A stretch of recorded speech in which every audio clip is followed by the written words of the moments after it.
दोस्तों नमस्कार, स्वागत है आपका एडवांस एग्रीकल्चर यूट्यूब चैनल पर। दोस्तों आज की इस वीडियो के माध्यम से आपको बतलाने वाले हैं मूंग की उन्नत खेती। यदि आप भी गर्मियों के दिनों पर कम समय पर यदि ज़्यादा प्रॉफिट कमाई करना चाहते हैं या फिर गेहूं कटाई के बाद दोस्तों आलू की खुदाई के बाद या फिर जैसे अभी चने की हार्वेस्टिंग के बाद यदि आपका भी खेत एकदम खाली पड़ा हुआ है, सिंचाई के साधन अच्छे हैं, तो मात्र 60 से 65 दिनों पर आप मूंग की खेती करके काफ़ी अच्छा प्रॉफिट निकाल सकते हैं। यदि आप भी चाह रहे हैं कि हम कैसे मूंग की खेती करें और कितनी सिंचाई की आवश्यकता पड़ती है और साथ ही कौन सी वैरायटी का सिलेक्शन करें, खेत की तैयारी किस प्रकार करें, बुआई के समय कौन सी खादों का प्रयोग करना चाहिए और साथ ही दोस्तों वैरायटी जब हम बुआई कर रहे हैं तो एक एकड़ में कितनी सीड्स की रिक्वायरमेंट पड़ने वाली है, कितने डिस्टेंस पर हमको मूंग की बुआई करनी चाहिए, कितना प्रॉफिट, कितना आपको लागत लगने वाली है और साथ ही संपूर्ण जानकारी इस वीडियो के माध्यम से आपको बतलाने वाले हैं। चैनल पर पहली बार विजिट कर रहे हैं तो प्लीज़ चैनल को सब्सक्राइब कर लीजिए, वीडियो को लाइक कर दीजिए। अधिक जानकारी के लिए आप हमें इंस्टाग्राम पर भी फॉलो कर सकते हैं, शिव कुमार 095, तो वहां भी आप फॉलो कर लीजिए। चलिए शुरू करते हैं। दोस्तों यदि आप भी जैसे खासकर गेहूं कटाई के बाद है या फिर चने कटाई के बाद या फिर जो भी फसलों की कटाई के बाद या फिर गर्मियों के दिनों पर खेत खाली पड़ा हुआ है तो आप मूंग की खेती करें दोस्तों, क्योंकि मूंग की फसल पर कम लागत वाली फसल है और काफी अच्छा प्रॉफिट आप इस फसल से निकाल सकते हैं। अब आप खेती कर रहे हैं तो ये मान लीजिए दोस्तों 15 मार्च से लेकर 5 अप्रैल के मध्य आपको बुआई कर देनी चाहिए और जून जुलाई के मध्य भी दोस्तों आप बुआई कर सकते हैं। लेकिन 15 मार्च से अप्रैल का जो समय है काफ़ी बढ़िया माना जाता है, लेकिन इसका मतलब ये नहीं है कि मार्च फरवरी पर हम बुआई नहीं कर सकते हैं। फरवरी पर ही बुआई कर सकते हैं, मार्च अप्रैल या फिर गेहूं कटाई के बाद, सरसों कटाई के बाद, चने कटाई के बाद भी आप मूंग की खेती कर सकते हैं। मूंग की यदि आप खेती कर रहे हैं तो किसानों में जो कन्फ्यूजन है कि भाई हम बुआई तो करना चाहते हैं, कौन सी वैरायटी का सिलेक्शन करें जिसमें प्रति पौधा फलियों की साइज ज़्यादा देखने के लिए मिले, तो हम आपको 4-5 ऐसी वैरायटी के बारे में बतलाएंगे जो कि भारत भर में काफ़ी अच्छा उत्पादन इन्हीं किस्मों से निकाला जाता है। तो इन किस्मों को आप सभी जगह पर बुआई कर सकते हैं। MH 421 के नाम से आती है, पूषा PDM 139 के नाम से आती है दोस्तों। इसके अलावा IPM 410 3-सिका के नाम से आती है। इसके अलावा पूषा विराट है, NM 47 के नाम से वैरायटी आती हैं। तो इन किस्मों को आप लगा सकते हैं, चाहे पूषा विराट हो, पूषा सम्राट हो या फिर शिखा जैसी वैरायटी को आप लगा सकते हैं। एक एकड़ में दोस्तों ये मान लीजिए 7 किलोग्राम से लेकर 8 किलोग्राम आपको सीड्स की रिक्वायरमेंट पड़ने वाली है यदि आप 1 एकड़ पर बुआई कर रहे हैं। तो कितनी दूरी पर हमको बुआई करनी चाहिए, तो लाइन से लाइन की दूरी दोस्तों आपको 10 से 12 इंच रखनी चाहिए। यह डिस्टेंस बहुत ज़्यादा अच्छा है। 10 से 12 इंच पर दोस्तों आप सीड्रल मेथड से ही बुआई कर सकते हैं, छिटका विधि से यानी ब्रॉडकास्ट विधि से भी दोस्तों आप मूंग की बुआई कर सकते हैं। जब आप मूंग की खेती कर रहे हैं दोस्तों तो कितनी सिंचाई की आवश्यकता पड़ने वाली है आइए समझते हैं। तो ये मान लीजिए दोस्तों कम से कम 4 सिंचाई की आवश्यकता पड़ने वाली है। यदि और भी हल्की भूमि है तो 8 से 10 दिनों के अंतराल पर सिंचाई करनी चाहिए और भारी भूमि है तो ये मान लीजिए 10 से 15 दिनों के अंतराल पर आपको स्प्रिंकलर से सिंचाई करनी चाहिए। जब आप बुआई कर रहे हैं तो उस समय कौन सी खादों का प्रयोग करना चाहिए, देखिए, क्योंकि अच्छा उत्पादन निकालने के लिए जिस प्रकार मनुष्य को एक अच्छे पोषक तत्वों की आवश्यकता पड़ती है, भोजन की आवश्यकता पड़ती है, उसी प्रकार दोस्तों प्लांट्स को भी एक न्यूट्रिएंट की आवश्यकता पड़ती है, वाटर मिनरल्स की आवश्यकता पड़ती है, प्रॉपर सिंचाई की आवश्यकता पड़ती है। तो न्यूट्रिएंट की पूर्ति हम करने वाले हैं basal dose primary nutrient, primary जो खाद है बेसल डोज पर DAP 15 kilo, micro nutrient 5 kilo और किसी अच्छी कंपनी का दोस्तों माइकोराइजा 3 किलोग्राम और गोबर की खाद 1 से 2 ट्रॉली आपको इस्तेमाल करना चाहिए जब आप बुआई कर रहे हो, प्रति एकड़ की दर से डोज है। इसके अलावा दोस्तों खरपतवार नियंत्रण के ऊपर बात करें तो मूंग की फसल पर निराई गुड़ाई कुल्पा की सहायता से आपको प्रॉपर निराई गुड़ाई करनी चाहिए और आप चाहें तो प्री इमर्जेंट हार्बिसाइड का स्प्रे कर सकते हैं। बुआई के तुरंत बाद 72 घंटों के अंदर जो खरपतवार नाशक स्प्रे की जाती है उसे हम प्री इमर्जेंट हार्बिसाइड कहते हैं। जैसे पेंडीमेथिलीन 30% EC 1 लीटर 200 लीटर पानी में घोल करके आपको स्प्रे करना चाहिए बुआई के तुरंत बाद जब आप बुआई कर रहे हैं, बुआई का सबसे अच्छा तरीका है कि पहले आप पलेवा कर दीजिए, फिर उसके बाद काफ़ी अच्छी नमी देखने के लिए तब मिले जब आपको मूंग की बुआई कर देनी चाहिए। इससे अंकुरण और जर्मिनेशन बहुत अच्छा होता है।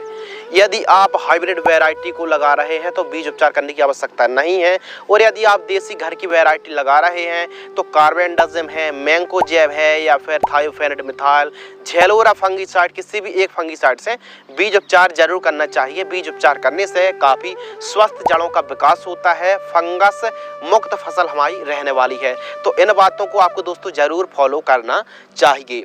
अगले विषय के ऊपर दोस्तों बात करते हैं जो कि काफी ज्यादा इम्पोर्टेंट और अनिवार्य है, स्प्रे शेड्यूल। अब मूंग की हमने बुआई कर दी, प्रॉपर सिंचाई कर रहे हैं, प्रॉपर केयर कर रहे हैं, उस पर बीमारी आ जाएंगी।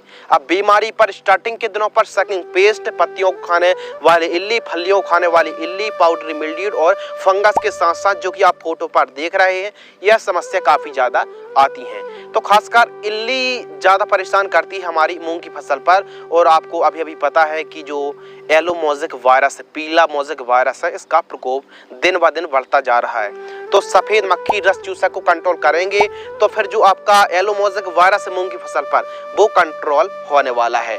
तो आपको स्प्रे फॉलो करना है।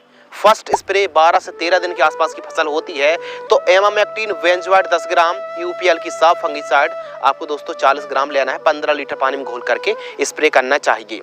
इसके अलावा सेकंड जो स्प्रे है, मूंग की फसल बुआई से लगभग 25 दिन के आसपास की होती है तो बायर कंपनी की फेम आपको लेना है 6 ml, स्वाधीन फंगीसाइड 40 ग्राम, फेंटेक प्लस टॉनिक 10 ml 15 लीटर पानी में घोल करके स्प्रे करना चाहिए।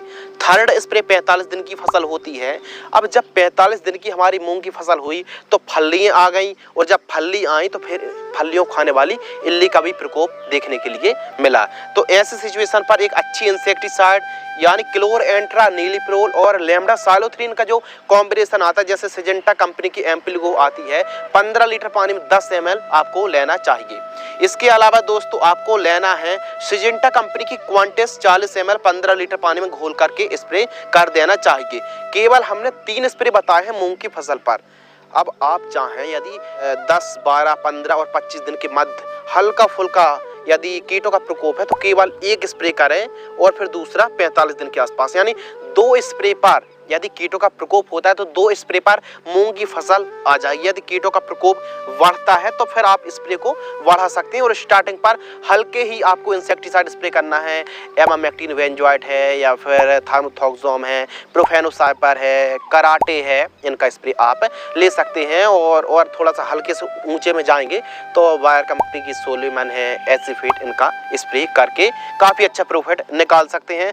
जब तक दोस्तों आप कीट मुक्त, फंगस मुक्त फसल नहीं रखेंगे, वनस्पतिक बढ़वार अच्छी होगी, और यदि नहीं हो पाती है तो फिर पैदावार घटने वाली है। तो इसलिए बीमारी और जो भी प्रकोप होता है इंसेक्ट का, उनको कंट्रोल करना बहुत ज़्यादा जरूरी है। तो आप अपनी मूंग की फसल पर आवश्यकता अनुसार स्प्रे शेड्यूल चलाना चाहिए। गर्मियों के दिनों पर मूंग की फसल पर थोड़ा ज़्यादा सिंचाई की आवश्यकता होती है। यदि खेत खाली पड़े हुए हैं और सिंचाई के साधन काफ़ी अच्छे हैं, पर्याप्त मात्रा पर सिंचाई के साधन हैं, तो आप जरूर मूंग की खेती करके काफ़ी अच्छा लाभान्वित हो सकते हैं, काफ़ी अच्छा प्रॉफिट निकाल सकते हैं। बात कर लेते हैं खाद का शेड्यूल। तो सबसे पहले तो बेसल डोज पर बुआई के समय आपको डीएपी और माइक्रोन्यूट्रिएंट, माइक्रोराइजा तो प्रयोग करना ही करना चाहिए। आपको जानकारी के लिए बता दें कि दोस्तों मूंग की जो जड़ें होती, मूंग की फसल पर जो रूट होती हैं, जड़ें होती हैं, उनके बाजू में राइजोबियम की गांठें बन जाती हैं।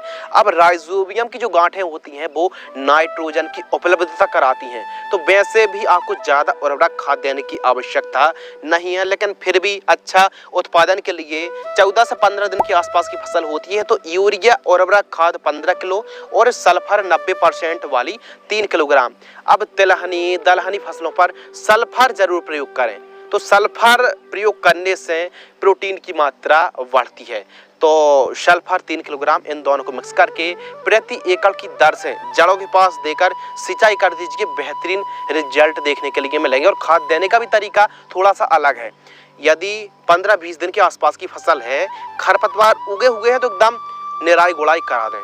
2-3 दिन की तेज धूप लगाएं, फिर खाद दें, उसके बाद सिंचाई करें और बहुत ही बेहतरीन आपको रिजल्ट देखने के लिए मिलेगा। इन कामों को जरूर फॉलो करें, एकदम खरपतवार मुक्त आपको फसल रखनी चाहिए। अब आपने देखा होगा दोस्तों कि स्टार्टिंग के दिनों पर पौधा बढ़वार नहीं लेता है, पीलापन की समस्या आती है, पौधा बौना बौना रह जाता है, छोटा रह जाता है। तो इसके लिए एक सीक्रेट फॉर्मुलेशन को अपनाइए। कृषि रसायन की पोषक सुपर 25 ml और एनपीके घुलनशील खाद 19-19-19 आपको 100 ग्राम लेना है और स्टिकर मिलाकर के आपको 15 लीटर पानी में घोल करके स्प्रे कर देना है। बहुत ही बेहतरीन रिजल्ट मिलेंगे। कब? 20-30 दिन के आसपास की फसल होती है तब। अब दोस्तों अगले टॉपिक के ऊपर बात करते हैं, लाइफ साइकिल। तो मूंग की जो फसल है आपको हमने स्टार्टिंग पर ही बतलाया है, कम दिन वाली फसल है, मात्र 60 से अधिकतम 65 दिन में एकदम तैयार हो जाती है। हार्वेस्टिंग करना कोई ज़्यादा मुश्किल वाला काम नहीं है। नॉर्मल तरीके से जैसे आप चने की मतलब कटाई करते हैं उस हिसाब से आपको चने की कटाई कर लेना है, उसी हिसाब से मूंग की भी कटाई की जाती है। और उसके बाद आपको थ्रेशिंग की मदद से या फिर हार्वेस्टर की मदद से आपको हार्वेस्टिंग कर लेनी चाहिए। और चिटकने की कोई ज़्यादा समस्या खास नहीं आती है। इन वैरायटी को आप लगा सकते हैं और हार्वेस्टर की मदद से हार्वेस्टिंग फसल को कर सकते हैं, जो कि आप वीडियो पर देख रहे हैं। थ्रेसिंग भी किया जा सकता है। इसके अलावा दोस्तों प्रोडक्शन के ऊपर बात करते हैं तो कम से कम 6 से 7 क्विंटल 1 एकड़ में पैदावार होती है मूंग की। अब और भी वैज्ञानिक तरीके से खेती करेंगे तो पैदावार बढ़ने वाली है। इसके अलावा मार्केटिंग रेट के ऊपर दोस्तों बात करें तो 6000 से 7000 की कीमत देखने के लिए मिलती है, लेकिन मार्केटिंग रेट आवकों पर भी काफी ज्यादा डिपेंड करता है। अब इस साल क्या रेट रहता है वो तो आने वाले समय पर ही हमको पता चलने वाला है, लेकिन हाँ ये कह सकते हैं कि मूंग का काफी अच्छा रेट देखने के लिए मिलता है। दोस्तों मुनाफा के ऊपर बात कर लेते हैं तो सभी लागत को काटकर, क्योंकि 1 एकड़ में मूंग की फसल पर 8-10 हजार रुपए के आसपास 10,000 रुपए के आसपास लागत लगने वाली है। लागत को काटकर ये मान लीजिए 35-40 हजार रुपए आप 1 एकड़ से कमाई कर सकते हैं। अब दोस्तों गेहूं कटाई के बाद, चने कटाई के बाद या फिर आलू खुदाई के बाद, गेहूं कटाई के बाद खेत खाली पड़ा रहता है। 60 दिन में 1 एकड़ से 35-40 हजार रुपए सभी लागत को काटकर है। तो हमारे फार्मर्स, हमारे किसान मित्र मूंग की खेती करके काफी अच्छा लाभ निकाल सकते हैं। उम्मीद करते हैं दोस्तों इस वीडियो से आपको कुछ नया नॉलेजेबल, इंटरेस्टिंग, ज्ञानवर्धक सीखने के लिए जरूर मिला होगा। यदि आपको यह वीडियो पसंद आती है तो वीडियो को लाइक करें, चैनल को सब्सक्राइब करें। जय हिंद, वंदे मातरम।